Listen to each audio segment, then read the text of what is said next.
નમસ્કાર મિત્રો, પ્રથમ વર્ષ ડીએલએડના કોર્સ 1A બાળ વિકાસ અને પૂર્વ પ્રાથમિક શિક્ષણમાં હું ડૉક્ટર વિમલ મકવાણા આપનું હાર્દિક સ્વાગત કરું છું. આજે આપણે એકમ 2 જેનું નામ છે બાળકોનો મનોશારીરિક વિકાસ અને પૂર્વ પ્રાથમિક શિક્ષણ એનો ત્રીજો ભાગ જોવાના છીએ.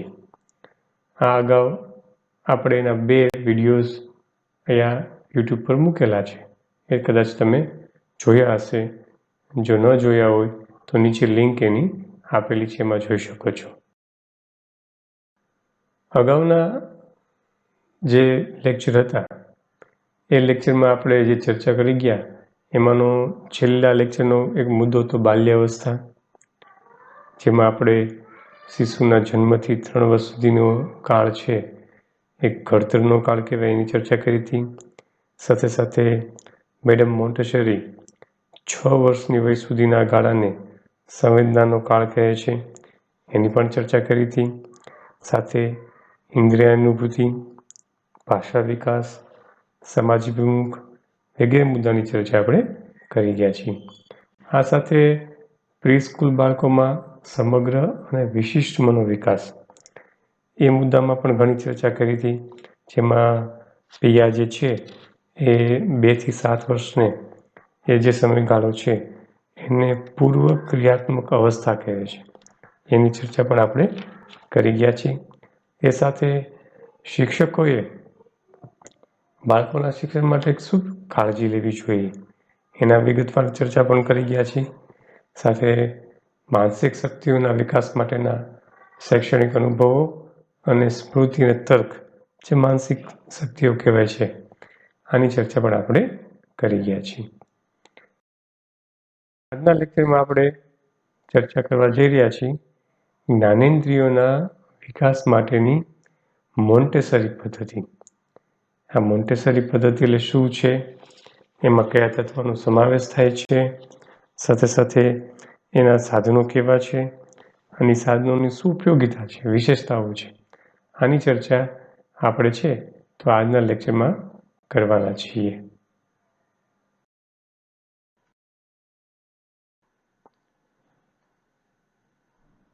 જગત વિશેનું બધું જ્ઞાન આપણે જ્ઞાનેન્દ્રિયો મારફત મેળવીએ છીએ. તો પ્રશ્ન એ થાય કે જ્ઞાનેન્દ્રિયો એટલે શું?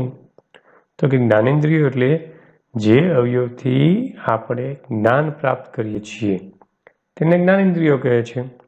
જેમ કે અવાજ વિશેનું જ્ઞાન છે એ આપણે કર્ણેન્દ્રિય એટલે કે કાન દ્વારા મળે છે. આવી શરીરમાં મુખ્ય 5 જ્ઞાનેન્દ્રિયો છે. હવે પહેલી છે શબ્દ કે અવાજનું જ્ઞાન આપનારી ઇન્દ્રિય, જેને આપણે અંગ્રેજીમાં કઈ ઓડિટરી સેન્સ. તો શબ્દ અને અવાજનું જ્ઞાન કોણ આપે છે? તો કે કાન આપે છે. તો પહેલી આપણી એ જ્ઞાનેન્દ્રિય થઈ કહેવાય. બીજી છે સ્પર્શનું જ્ઞાન આપનારી ઇન્દ્રિય, ટેક્ટાઇલ સેન્સ, જે છે આપણી ત્વચા. ત્વચા દ્વારા આપણને સ્પર્શનું જ્ઞાન મળે છે. ત્રીજી આવે છે દર્શનની ઇન્દ્રિય, જોવા માટેની, જેને આપણે વિઝ્યુઅલ સેન્સ પણ કહીએ, જે છે આપણી આંખ.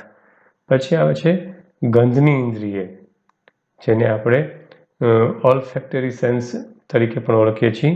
જે કામ કરે એ આપણું નાક કરે છે. નાક દ્વારા આપણે અલગ અલગ પ્રકારની ગંધ છે એને ઓળખી શકીએ છીએ. અને છેલ્લી છે સ્વાદ કે રસની ઇન્દ્રિય, જેને સેન્સ ઓફ ટેસ્ટ આપણે કહી શકાય. જે આપણી જીભ જે અલગ અલગ પ્રકારનો સ્વાદ છે એ આપણે ઓળખી શકીએ છીએ. આ જે પંચેન્દ્રિયો છે તેના દ્વારા આપણને જ્ઞાન પ્રાપ્તિ થાય છે. નાનપણથી જ વિવિધ અનુભવો દ્વારા તેનો વિકાસ કરવાથી બુદ્ધિનો સારો વિકાસ થાય છે. મેડમ મોન્ટેસરીનું તો દ્રઢપણે એવું માનવું હતું કે બુદ્ધિનો સંપૂર્ણ વિકાસ ઇન્દ્રિયોના વિકાસ પર જ અવલંબે છે. એનો મતલબ જેમ જેમ ઇન્દ્રિયોનો વિકાસ થાય એમ એ બુદ્ધિનું આપણો સરસ મજાનો વિકાસ થઈ શકે. બે એકબીજા પર અવલંબિત છે. માણસના સર્વાંગ સુંદર વિકાસ માટે ઇન્દ્રિય વિકાસની પરિપૂર્ણતા આવશ્યક છે. માટે જ મોન્ટેસરી પદ્ધતિમાં ઇન્દ્રિય શિક્ષણ પર ખૂબ ભાર મૂકવામાં આવેલો છે. ઘણીવાર આપણને આ મોન્ટેસરી પદ્ધતિ શું છે ખબર ન પડે, અને અત્યારે આપણે જે ભણી રહ્યા છીએ આ અભ્યાસક્રમના ભાગરૂપે એમાં એનો સારાંશ આપેલો છે.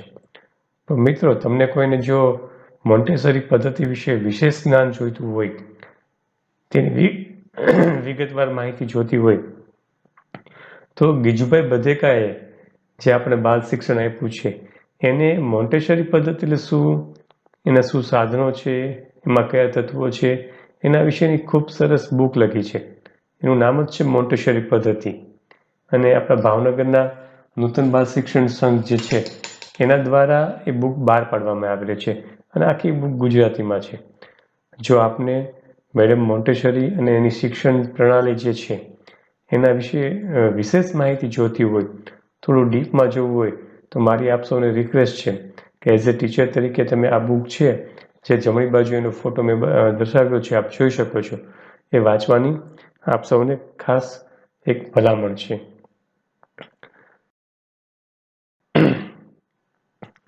હવે આપણે મોન્ટેસરી પદ્ધતિમાં મુખ્ય 3 તત્વોની ચર્ચા કરવામાં આવી છે. એ 3 જે તત્વો છે એની થોડી ચર્ચા કરી લઈએ છીએ. એમાં પહેલું જે તત્વ છે એ છે સ્વાધીનતા. સાવ નાનું બાળક ખોરાક અને અન્ય ક્રિયામાં તેની માતા કે અન્ય પર આધારિત હોય છે. ધીમે ધીમે તે જાતે ખાતું થાય છે, જાતે ચાલતા દોડતા શીખે છે, અને તે સ્વાધીનતા તરફ ગતિ કરે છે. 6 વર્ષે બાળક પોતાના મોટા ભાગના કાર્યો જાતે કરી શકે તેટલું સ્વાધીન તેને બનાવવું જોઈએ.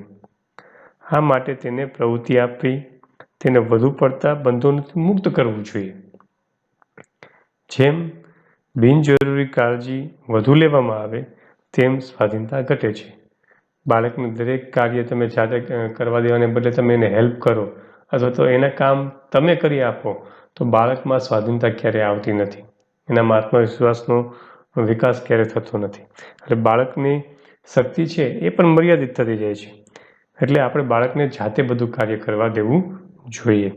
આપણે બાળકોને એની મેળે ચાલતા, દોડતા, દાદરો ચડતા ઉતરતા, કપડાં પહેરતા, કાઢતા, નહાતા, ચોખ્ખું બોલતા, પોતાની જરૂરિયાતો સ્પષ્ટ રીતે જાહેર શીખવામાં મદદ કરવી જોઈએ નહીં. એટલે કે આ બધી ક્રિયા બાળકો જાતે કરી શકે અથવા તો જાતે જ કરવાના પ્રયત્ન કરે એવું એને કરવા દેવું જોઈએ. 3 થી 6 વર્ષની ઉંમરમાં સ્વાધીનતાની કેળવણી આપવી આવશ્યક છે. આ ઉંમર દરમિયાન જો બાળકને પોતાની જાતે બધી ક્રિયાઓ કરવા દેવામાં આવે તો એનામાં સ્વાધીનતા આવે છે. આ સ્વાધીનતા એ મેડમ મોન્ટેસરીના જે તત્વો છે 3, એમાંનું પહેલું તત્વ હતું. હવે આગળ જોઈએ આપણે. બીજું તત્વ છે નિયમન, એટલે કે નિયમ. આજે કેળવણીના ક્ષેત્રે નિયમન માટે ખૂબ પ્રયત્નો થાય છે, પરંતુ નિયમન જેમાંથી ઊભું થઈ શકે છે તેવી સ્વયંસ્ફુરિત ક્રિયાશક્તિનો વિકાસ થાય એવી પ્રવૃત્તિઓ કરવા દેવામાં આવતી નથી. તોફાનના નામે તેને ગુંગળાવી દેવામાં આવે છે. નિયમન એટલે શું? તો કે નિયમન એટલે સ્વાર્પણ. જ્યારે બાળકને ગમતી પ્રવૃત્તિ કરવાની સ્વતંત્રતા મળે છે ત્યારે નિયમન આપોઆપ વિકસતું જોવા મળે છે. આપણે નિયમન ખાતર બાળકોને પ્રવૃત્તિ આપીએ તેના કરતાં પોતાની પસંદગીની પ્રવૃત્તિ કરી બાળક જાતે નિયમન મેળવે એ સાચો સિદ્ધાંત છે એમ મેડમ મોન્ટેસરી માનતા હતા. એટલે કે બાળકોને તમે શિસ્તમાં બાંધવામાં, નિયમમાં બાંધવામાં પ્રયત્ન કરો એના કરતાં જો બાળકને એને ગમતી પ્રવૃત્તિ આપવામાં આવે, રસની પ્રવૃત્તિ આપવામાં આવે તો બાળકમાં પોતાનામાં જાતે નિયમ છે જે અથવા તો નિયમન છે એ આવી શકે છે. ત્રીજું તત્વ છે સ્વતંત્રતા. વિકસતા બાળકને સ્વાતંત્ર્ય મળવું ખૂબ જરૂરી છે. સ્વતંત્રતા એટલે પોતાની રસની પ્રવૃત્તિઓ કરવા બાળક મુક્ત હોય, પોતાનું તંત્ર બાળક જાતે જ ચલાવે, તેના પર કોઈ બંધન લાદવામાં ન આવે અને વિકસિત બનવાની પૂરી તક આપવામાં આવે. બાળકનો કુદરતી સ્વભાવ જ સ્વતંત્ર થવાનો હોય છે, એટલે તે જાતે ખાવા, ચાલવા અને દોડવા પ્રયત્ન કરે છે. સ્વતંત્રતા આપવાથી જ બાળકની વિશિષ્ટ શક્તિઓ, તેને પડતી મુશ્કેલીઓ, તેના રસ, રુચિ વગેરે જાણી શકાય છે અને તે અનુસાર વિકાસનો માર્ગ કંડારી શકાય છે. શિક્ષણમાં જો ખરું સ્વાતંત્ર્ય આવે તો શિક્ષા, ઇનામ, હરીફાઈની પ્રથાનો પણ અંત આવે અને બાળક સ્વયંસ્ફૂર્ણતાથી સ્વતંત્ર પ્રવૃત્તિ કરતું સ્વાધીનતાના માર્ગે જાય છે અને આપોઆપ સાચું નિયમન પણ એમાંથી પ્રગટે છે. આ ત્રીજું તત્વ હતું મેડમ મોન્ટેસરીના જે 3 તત્વો હતા એમાંનું. હવે આપણે ચર્ચા એવી કરવા જઈ રહ્યા છીએ કે મેડમ મોન્ટેસરીએ ઇન્દ્રિય શિક્ષણ માટે જે કંઈ સાધનો આપેલા છે એ સાધનોનો એમણે ઉપયોગ કરેલો, તો એ સાધનોની વિશેષતા શું છે ચાલો એ જોઈએ.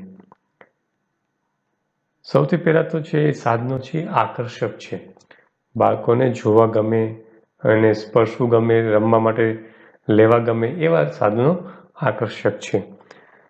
બીજું છે સાધનો મજબૂત અને ટકાઉ છે, કારણ કે જે ઉપયોગ કરવાવાળા બાળકો છે એ કદાચ એટલી બધી એની કેર ન કરી શકે, તો એ સાધનો છે મજબૂત અને ટકાઉ છે.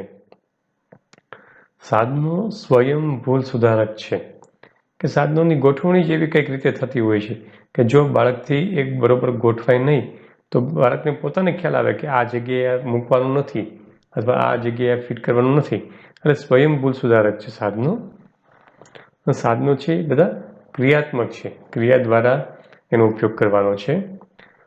સાધનો છે એ ક્રમે ક્રમે સહેલા તરફથી અઘરા તરફ, જે આપણે શિક્ષણના સિદ્ધાંતો કહીએ છીએ, સરળથી કઠિન તરફ જેને કહી શકાય, એ પ્રકારના સાધનો છે કે પહેલાં જે પ્રવૃત્તિઓ છે બધી સહેલી છે, આગળ જતાં ધીરે ધીરે એ પ્રવૃત્તિમાં સુધારો થઈને થોડી અઘરી થતી જાય છે.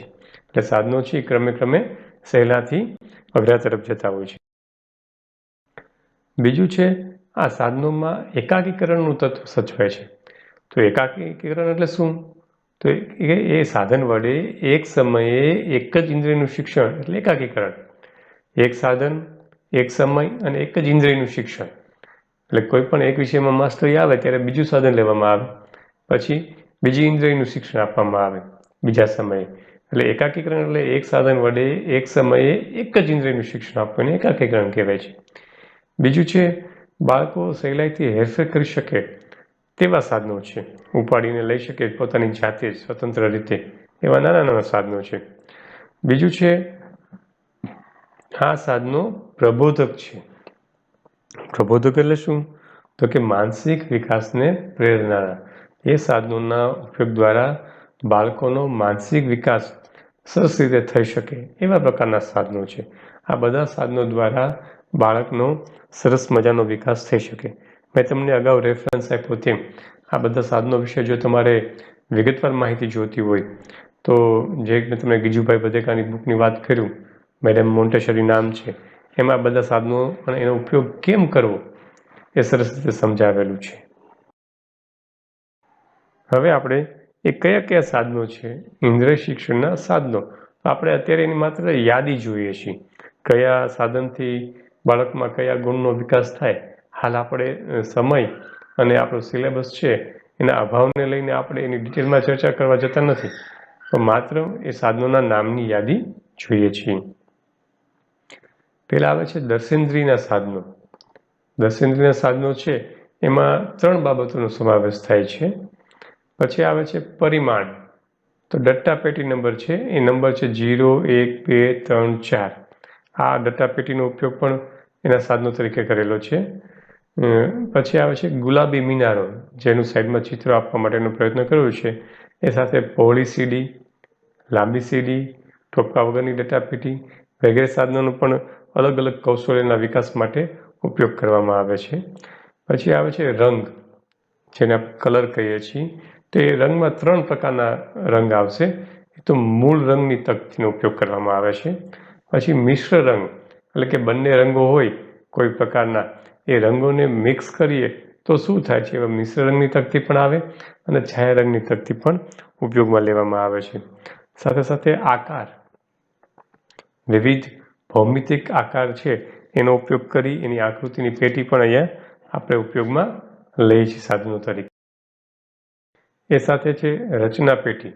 એ પણ 4 પ્રકારની 1, 2, 3, 4 એવી 4 પ્રકારની રચના પેટીનો સમાવેશ છે એમાં.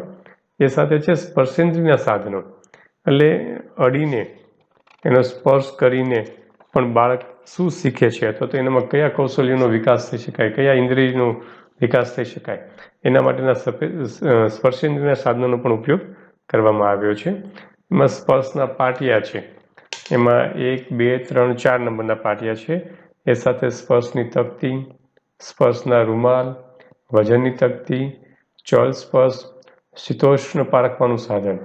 હવે અહીંયા એક જોવાનું છે કે સ્પર્શના રૂમાલ અથવા સ્પર્શની તકતી એમાં શું આવે છે, તો કે ભાઈ ખરબચડી સપાટી છે, સુવાળી સપાટી છે, મુલાયમ છે, આવી વસ્તુઓ અલગ અલગ પ્રકારની બાળકને સ્પર્શ કરીને એનું જ્ઞાન આપવામાં આવે છે.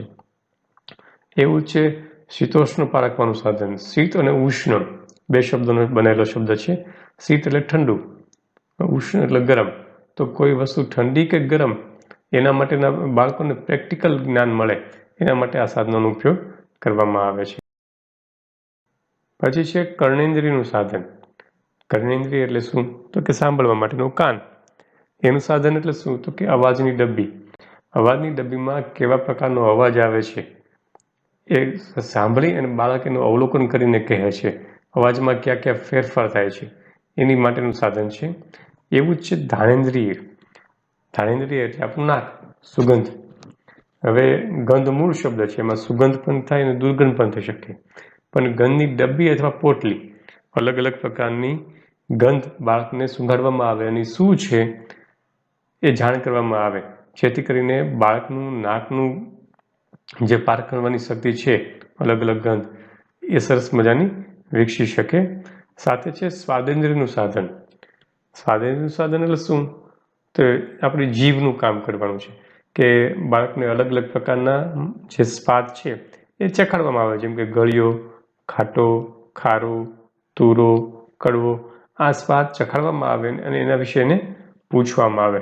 તો આ બધા સાધનો દ્વારા મેડમ મોન્ટેસરીએ બાળકોને એના ઇન્દ્રિય શિક્ષણના વિકાસ માટે આ સાધનોનો ઉપયોગ કરવા માટેનું વાત કરેલી છે. મોન્ટેસરી પદ્ધતિ એ બાળ કેળવણીનું એક શાસ્ત્ર છે. તેમાં સિદ્ધાંતો અને તે અનુસાર સાધનો પણ છે. એના સિદ્ધાંતો મુજબ જે સાધનો કામ કરે છે અને આ સાધનના ઉપયોગની ચોક્કસ રીત પણ છે.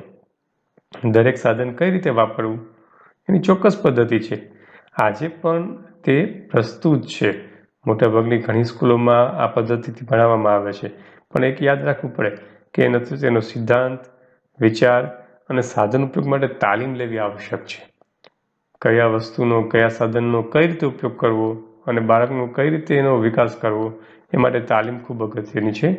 બાળકોના શારીરિક અને માનસિક વિકાસને પ્રેરતી આ એક ઉત્તમ પદ્ધતિ છે. એ જગવિખ્યાત પદ્ધતિ છે. ઇટાલીના મેડમ મોન્ટેસરીએ જે પદ્ધતિ આપી, મોન્ટેસરી પદ્ધતિ, એ આજે સમગ્ર વિશ્વમાં પ્રચલિત છે. વધારાની એક વાત કહું તો આની ડિસ્ક્રિપ્શનની લિંકમાં મેં મેડમ મોન્ટેસરીના ઇન્ટરવ્યૂની એક લિંક મૂકેલી છે.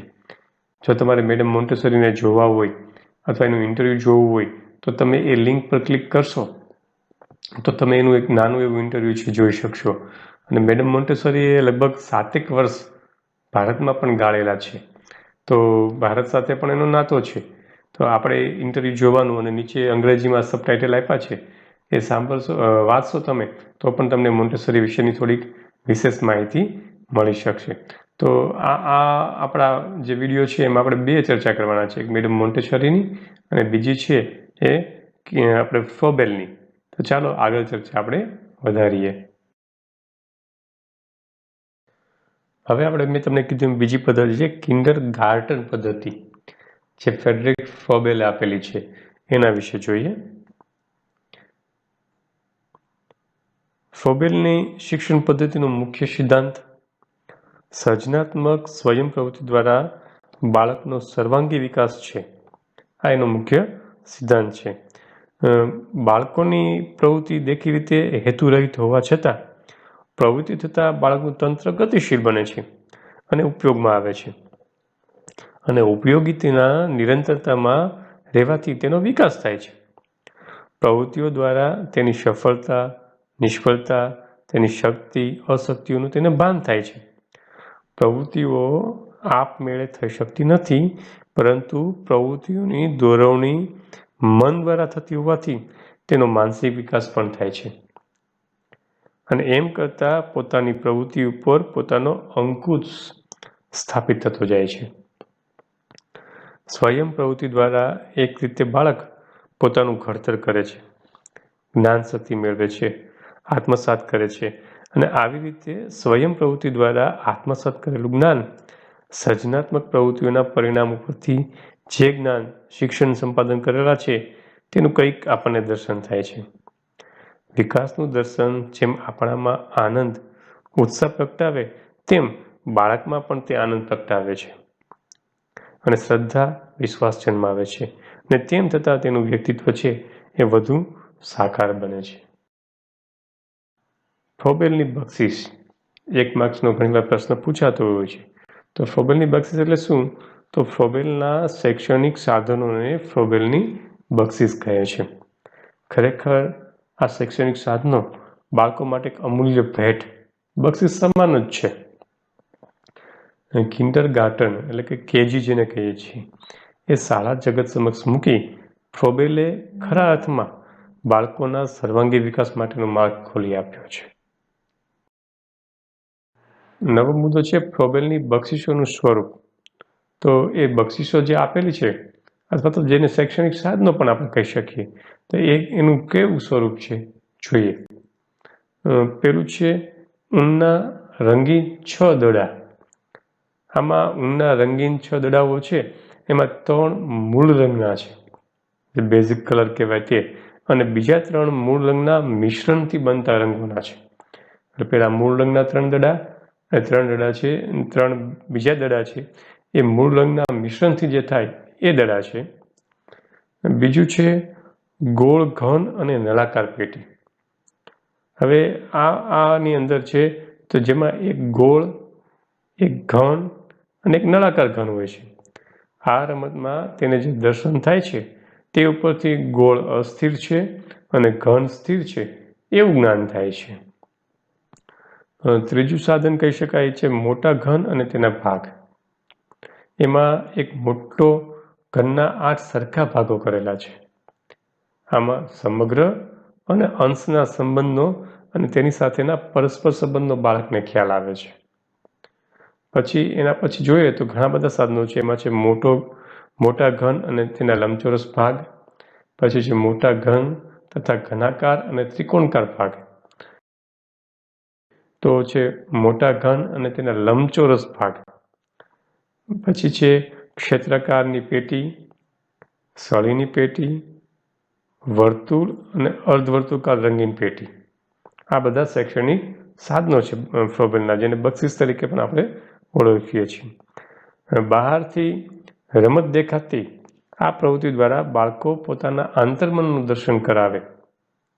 આ બક્ષિસો દ્વારા બાળકો જુદી જુદી ભૌમિતિક રચનાઓ તૈયાર કરે, અને જે જ્ઞાન બાળકોને મળતું તે ઉદ્યોગોની પ્રવૃત્તિઓ દ્વારા વ્યવહારમાં ઉતરતું હતું.